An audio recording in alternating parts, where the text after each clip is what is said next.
जय श्री राम। सभी श्रोताओं का मेरे संत कल्याण वाणी चैनल में हार्दिक स्वागत है। सबसे प्रार्थना है कृपया मेरे इस चैनल को सब्सक्राइब करें। संतों की कल्याणकारी वाणी है, इसको शेयर करें और लाइक करें। तो कल्याण पत्रिका में साधनोपयोगी पत्र नामक शीर्षक से पूज्य सेठ जी जिन जिज्ञासुओं के पत्रों का उत्तर देते थे, तो कुछ उत्तर इसमें उनके लिखे रहते हैं। तो किसी जिज्ञासु ने पूछा होगा कि मृत्यु के बाद जीव का क्या होता है, तो इसका उन्होंने उत्तर दिया है, वो इसमें छपा है। उसी को मैं आपके समक्ष रख रहा हूँ। तो इसका शीर्षक है मृत्यु के बाद। तो पूज्य सेठ जी का उत्तर है, प्रिय महोदय, सादर सप्रेम हरिस्मरण, आपका कृपा पत्र मिला। आपके प्रश्नों के उत्तर में निम्नलिखित निवेदन है। तो पहले प्रश्न का उत्तर है यह, मृत्यु होने के पश्चात तत्काल जीव को एक आधार शरीर मिल जाता है। वह शरीर स्थूल पांच भौतिक नहीं होता, यानी जैसा हमारा दिखने वाला ऐसा नहीं है। इसलिए शरीर छूटते ही दूसरा शरीर मिल जाता है। यह कथन भी ठीक है। और स्थूल शरीर नहीं मिलता, इससे स्वर्ग नरक आदि भोग भोगने के बाद शरीर मिलता है, यह बात भी ठीक है। दोनों में कोई विरोध नहीं है। शरीर अवश्य मिलता है पर स्थूल शरीर नहीं। उस शरीर का नाम अतिवाहिक शरीर होता है, अतिवाहिक शरीर होता है।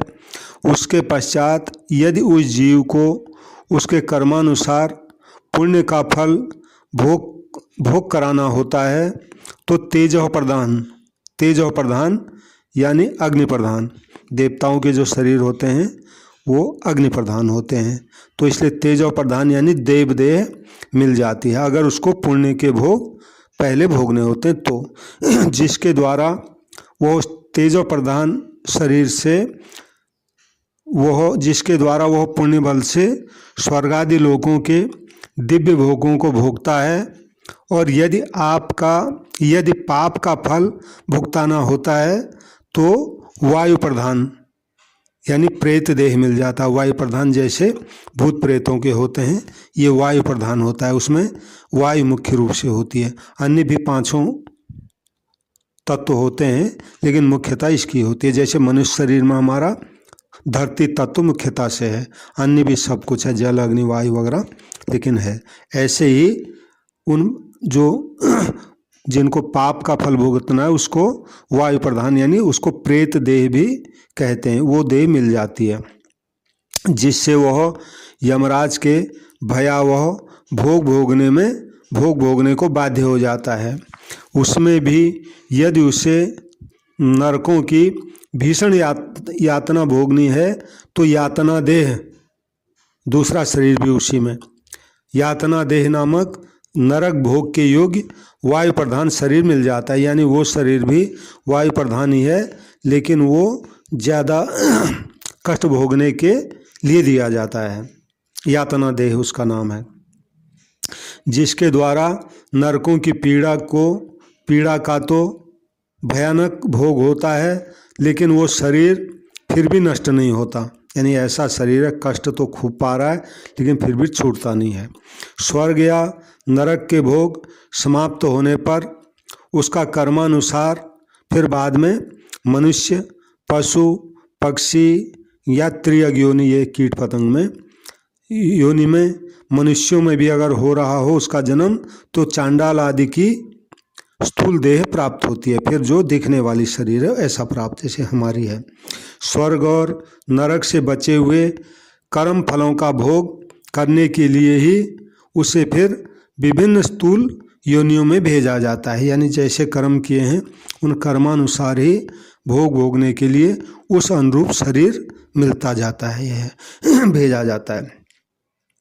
स्वर्ग नरक आदि भोग के पश्चात जीव का मनुष्य योनि में ही जन्म लेना निश्चित नहीं है।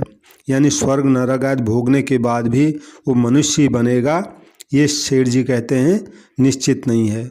वह कर्मानुसार किसी भी योनि में जा सकता है। तो इसमें इन्होंने थोड़ा स्पष्टीकरण दिया है। तद्य यह रमणीय चरण अभ्यासो हो यत्ते रमणीयान योनि मापद्येन ब्राह्मण योनि वा क्षेत्र योनि वा वैश्य योनि वात यो ये कपूय चरण अभ्यासो यो हो यत्ते कपूयांग योनि मापदेर स्व योनिंग वा सूकर योनिंग वा चांडाल योनिंग वा। ये छांदोग्य उपनिषद का मंत्र लिखा है। तो इसका अर्थ है उन जीवों में जो अच्छे आचरण वाले होते हैं वे शीघ्र ही उत्तम योनि को प्राप्त होते हैं। वे उत्तम योनि माने ब्राह्मण योनि, क्षत्रिय योनि अथवा वैश्य योनि को प्राप्त होते हैं। और जो अशुभ आचरण वाले होते हैं वे तत्काल अशुभ योनि को प्राप्त होते हैं। कैसे? बोले जैसे कुत्ते की योनि, सूअर की योनि अथवा चांडाल की योनि, ये योनि को प्राप्त करते हैं। तो ये थोड़ा योनियों का उन्होंने स्पष्टीकरण कर दिया है। अब ये दूसरे प्रश्न का वो उत्तर दे रहे हैं। उनका कह रहे हैं रोग व्याधि आदि अधिकांश पूर्व कर्मानुसार ही प्राप्त होते हैं, परंतु जैसे अन्याय कर्म फल भोग अन्यान्य कर्म फल भोग तथा भोग समाप्ति में निमित्त हुआ करते हैं, वैसे कुपथ्य से रोग का उत्पन्न होना, बढ़ना तथा नियमित आहार विहार एवं संयम से उनका मिटना घटना भी देखा जाता है, पर यह कोई निश्चित नियम नहीं है। एक तीसरे प्रश्न का उत्तर दिया है उन्होंने।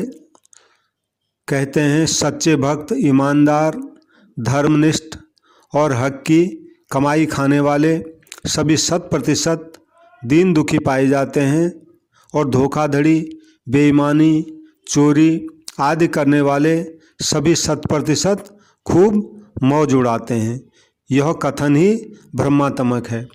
ऐसा प्रश्न पूछा था कि दुष्ट लोग मौज करते हैं और जो अच्छे हैं वो दुखी रहते हैं, ऐसा क्यों?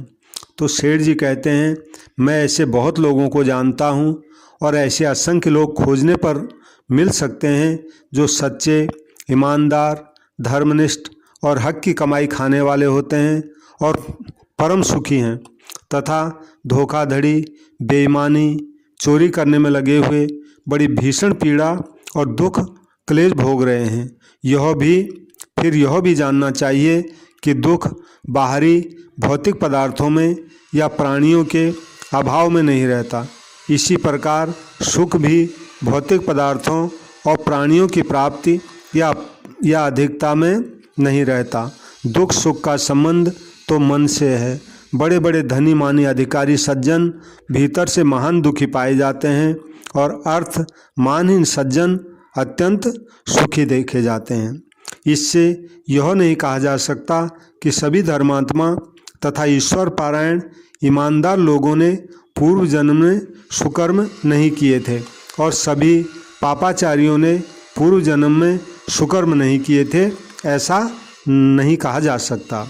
प्रत्युत यही कहा जाएगा कि जो यहाँ अभी यथार्थ में सुख भोग रहे हैं वे पूर्वकृत पुण्यों का फल भोग रहे हैं। वर्तमान पाप का फल उन्हें भविष्य में मिलेगा, यानी पाप का फल जब मिलेगा तब उसका दुख पा रहे हैं। जो फल वर्तमान में मिल रहा है वो हमें देखने को मिलता है। पाप का फल होगा तो दुखी दिखेगा और पुण्य का फल भोग रहा होगा तो हमें सुखी दिखेगा। लेकिन जो दबे हुए हैं वो सब बाद में क्रम से मिलते रहेंगे, ये मतलब हुआ। और वर्तमान में जो यथार्थ में दुख भोग रहे हैं वह उनके पूर्वकृत पाप का फल है। वर्तमान सत्कर्म का फल आगे मिलने वाला है, यानी वर्तमान में जो अच्छे पुण्य करेंगे वो कभी न कभी आगे मिलेगा। परंतु सभी ऐसे हैं। यह बात तो न युक्ति संगत है न प्रत्यक्ष अनुभव की है। अतएव पाप कर्म करने वालों की उन्नति देखकर जरा भी धर्म विचलित नहीं होना चाहिए और ईश्वर तथा धर्म पर दृढ़ श्रद्धा रखकर उनके अनुकूल कर्म ही करने चाहिए। शेष भगवत कृपा। जय श्री राम, जय श्री राम, जय श्री राम। तो पूज्य सेठ जी की, जहाँ तक भी पूज्य सेठ जी, पूज्य महाराज जी आदि जो गीता प्रेस के संत हैं, रामकृष्ण मिशन के ठाकुर जी हैं आदि, उनका जहाँ पर भी मुझे मौका मिलेगा उनकी अच्छी अच्छी वाणियाँ मैं आपके सामने रखता रहूँगा, क्योंकि इनकी वाणियाँ कल्याणकारी हैं। जय श्री राम। सभी से पुनः प्रार्थना है, यदि आपने चैनल सब्सक्राइब नहीं किया तो सब्सक्राइब कर दें और इन कथाओं को शेयर ज़रूर करें, लाइक करें। सबको मेरा प्रणाम, सबको नमस्कार। जय श्री राम, जय श्री राम, जय श्री राम।